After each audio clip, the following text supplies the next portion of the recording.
Saudi അറേബ്യയിലെ റിയാദിലുള്ള jail കഴിയുന്ന റഹീമിന്റെ കാര്യം ഇന്നലെ ജിദ്ദയിലുള്ള ചില മലയാളി സുഹൃത്തുക്കളുമായി ഞാൻ സംസാരിച്ചു. അത് അദ്ദേഹത്തെ മോചിപ്പിക്കാനുള്ള ശ്രമം എവിടെ വരെയായി എന്ന് അറിയാൻ വേണ്ടിയായിരുന്നു ഞാൻ അന്വേഷണം നടത്തിയത്. എന്നാൽ അവിടെയുള്ള സുഹൃത്തുക്കൾ നമ്മോട് നടത്തിയ ഒരു അഭ്യർത്ഥന, കേരളത്തിൽ നടക്കുന്ന ചില ചർച്ചകളും വിവാദങ്ങളും ഒക്കെ തന്നെ ഈ മോചനത്തെ വല്ലാതെ ബാധിക്കുമോ എന്നവർ ഭയപ്പെടുന്നു എന്നാണ്. ചില ആളുകൾ നിങ്ങൾക്കറിയുന്നത് പോലെ പരമാധികാരമുള്ള മറ്റൊരു രാജ്യത്തെ കോടതി വിധിയെക്കുറിച്ച് നമ്മൾ ചർച്ച ചെയ്യുകയോ അഭിപ്രായം പറയുകയോ ചെയ്യുകയാണെങ്കിൽ അത് തീർച്ചയായിട്ടും ഈ മോചനം നീണ്ടുപോകാനൊക്കെയുള്ള സാധ്യത ഉണ്ടാക്കുന്നുണ്ട്.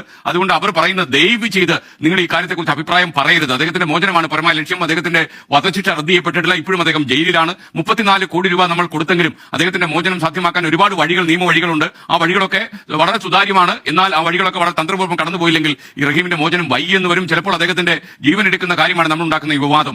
മലയാളികൾ കൂട്ടായ്മയിലൂടെ സ്വരൂപിച്ചെടുത്ത് 34 കോടി രൂപയുടെ വില പോകും എന്ന് മാത്രമല്ല, ഒരാളിന്റെ ജീവൻ അപകടത്തിലാക്കുന്ന രീതിയിലുള്ള യൂട്യൂബ് വീഡിയോകൾ, ചർച്ചകൾ, സംവാദങ്ങൾ, അഭിപ്രായ പ്രകടനങ്ങൾ ഒന്നും നമ്മൾ തൽക്കാലം നടത്താൻ പാടില്ല എന്ന് അഭ്യർത്ഥിക്കുന്നു. നിങ്ങൾ ദയവ് ചെയ്ത് ഇത് ശിരസാ വഹിക്കണം എന്നാണ് എനിക്ക് പറയാനുള്ളത്. നമ്മുടെ മുന്നിൽ